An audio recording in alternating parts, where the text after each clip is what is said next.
Amen. Amen. His name was Usain Bolt, a runner from the country of Jamaica.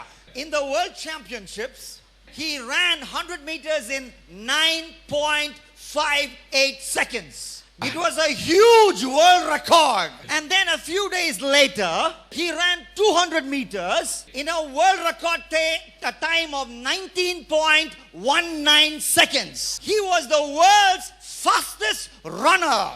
Some people said, however, Usain Bolt is running fast because he's under the influence of performance-enhancing drugs. To that accusation, Usain Bolt replied this way. I like what he said in response. I really like it. Do you know what he said?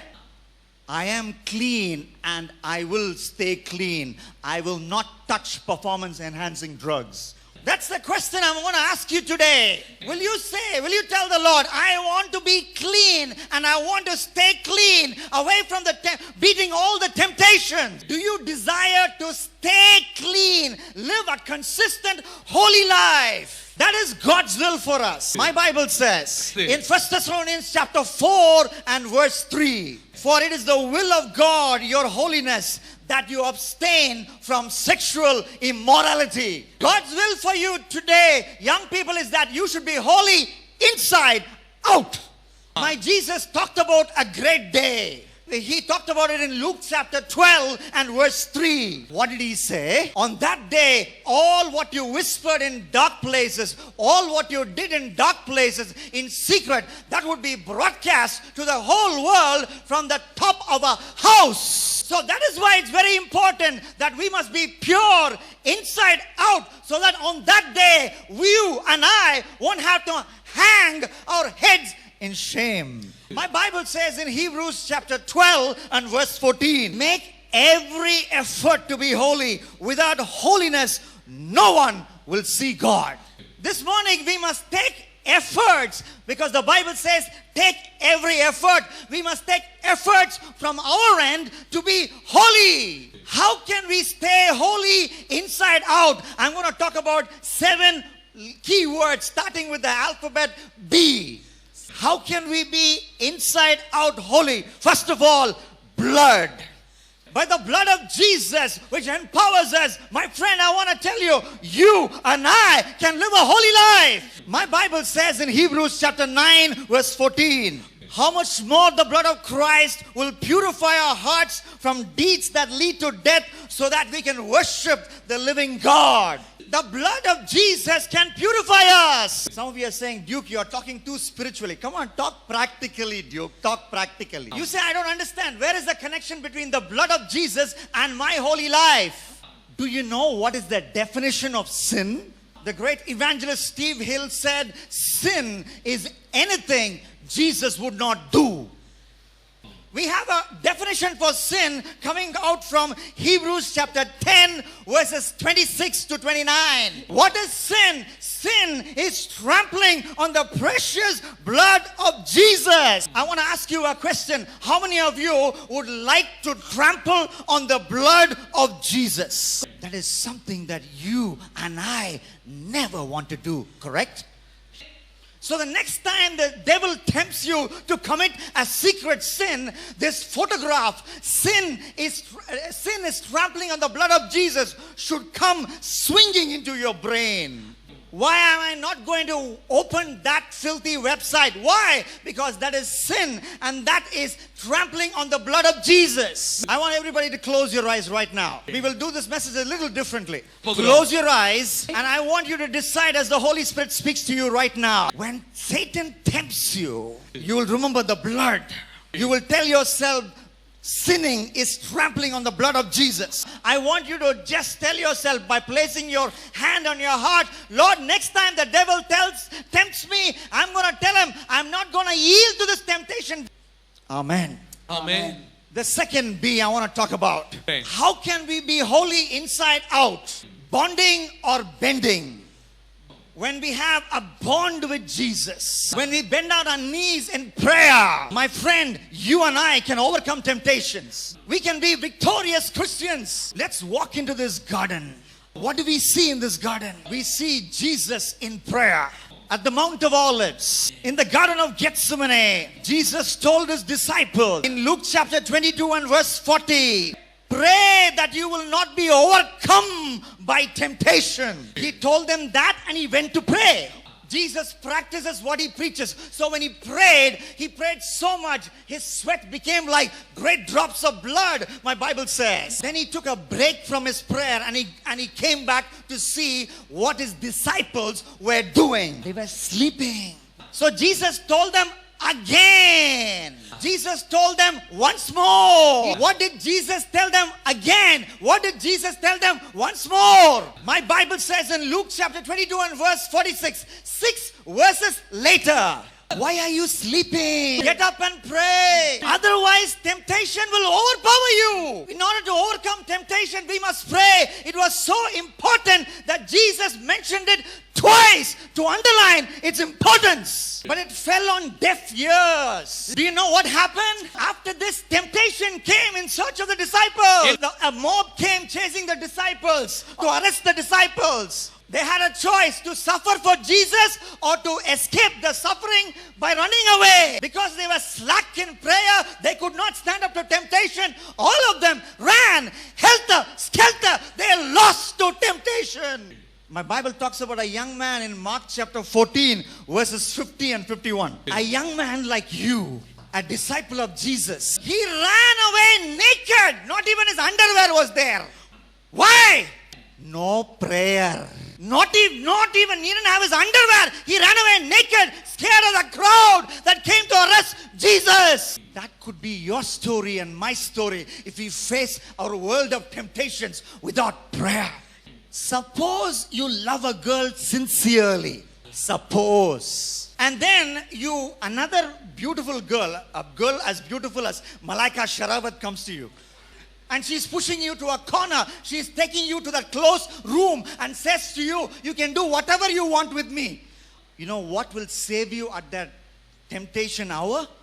Your love for the girl you sincerely loved. That love, if that is true in your heart, if that bonding is bubbling within your heart, if that love is true, then it is true. You will run away from that so-called Malaika Sharawat-like woman winning over temptation. I have a personal question to ask you this morning. Whom are you in love with this morning? I know it's fashionable to say Jesus. I'm in love with Jesus. If you say you are in love with Jesus, show it by spending time with him in uninterrupted times of prayer. Jesus, I want to bond with you. That is why I bend my knees. I'm going to talk to you as a friend talks with a friend. You're a friend who sticks closer than a brother.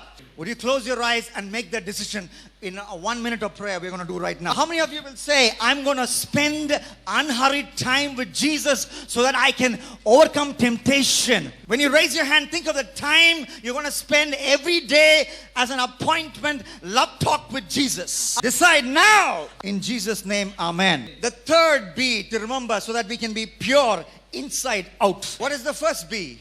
Blood. What is the second B? Bonding or bending. Okay. Third B, the Bible. Bible. My friend Pastor Chadwick Samuel emphasized this yesterday morning when he was preaching at the same time. Jesus was praying for his disciples. What did he say? He said in John chapter 17 and verse 17, make them pure and holy, Father, by teaching them your word. The word of God will make you holy. It will purify you. Psalm 119 is the longest poem about the greatest book.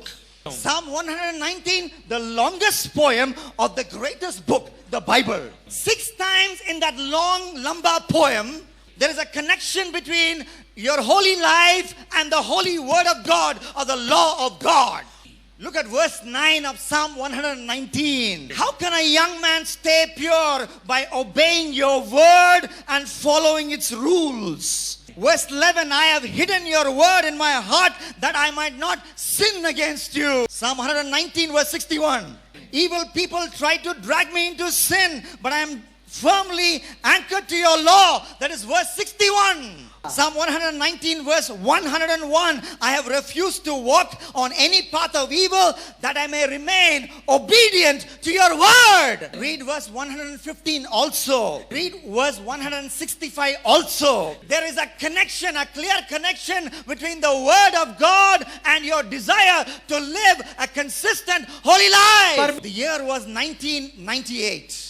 I was a young man at that time. I was 23 or 24 years old. For the first time, I preached in a camp, in a conference with over 1,000 people. I was working in Chennai at that time, so I got a train and got back to Chennai so that I could join duty in my company. My train slowly entered Chennai Central Station at 10 o'clock in the night. I was traveling alone. I was not even married at that time. When I walked out of the station, a man walked up to me. He said, "Sir, if you want this," and he started talking about filthy things. "Sir, if you want to do this, then I will take you there. Right now, we can go there and you can enjoy all of that." At that time of temptation, what did I do? I was not talking back to that man. I was talking to God in prayer with the word of God. You know what I said? "Lord," and I started quoting Job chapter 31 and verse 1. "I made a covenant with my eyes not to look lustfully at any girl." Verse after verse, verses which I memorized, I started quoting at that critical hour of temptation. When I did that, spiritual power which I have never experienced gripped me. I went home straight. By the grace of God, with the word of God, I overcame temptation. It is possible, young man. Possible, young lady. It is possible. What is your problem? Is your problem, is your secret sin masturbation? You watch porn and you masturbate. Quote God's word. You can overcome that. Quote 1 Corinthians chapter 7 and verse 9. The Bible says there, it is better to marry than burn with passion. The Bible doesn't say it is better to masturbate than burn with passion. The Bible does not support masturbation. Whatever may be your problem, there is a verse for that in the word of God, which you can quote at the hour of temptation, by which you and I can overcome temptation. Close your eyes and make a decision. A decision to memorize God's word, Bible verses. A decision. How many of you will say, once in at least 2 weeks, I will thoroughly memorize one verse of the Bible. Once in 2 weeks. It's not a big deal. You will memorize a verse which we can use especially when you're tempted in your weak area. Decide right now in Jesus' name. The fourth B. How can we be pure inside out? Brotherhood. Brotherhood. Eden Gardens, Kolkata. India is following on in that test match. Australia made a huge first innings score. India batted very badly in the first innings. Because they batted badly, they had to follow on. They had to bat the second innings before Australia could bat their second innings. They batted together. They had a bonding and brotherhood together in the middle of the pitch, which helped them bat that full day. Between overs, they will talk to each other. They would say, "We can do it. We can make this happen." And India won that test match.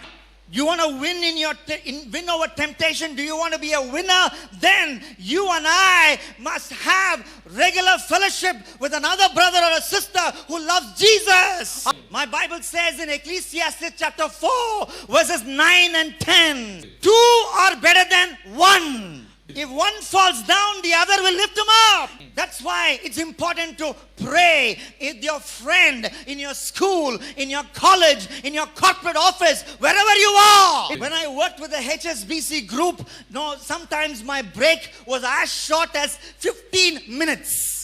In that 15 minutes, I will find a corner of the office nobody usually comes to. With another friend, 1 person, 2 persons, 3 persons. In 3 minutes, I will read a Bible verse, I will preach a small 1-sentence message, and I will pray in 3 minutes. Why? My Bible says 2 are better than 1.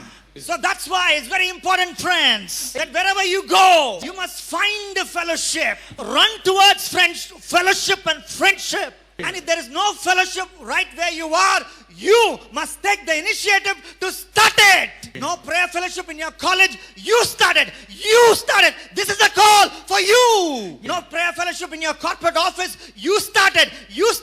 This is a call from God for you. Close your eyes and make the decision. Wherever you go in this planet, you will always be part of a fellowship, so that if you fall down, your brother can pick you up, so that you can stay holy. You make that decision. I want you to raise that hand. Yes, God is happy and honored. In Jesus Christ's name, amen.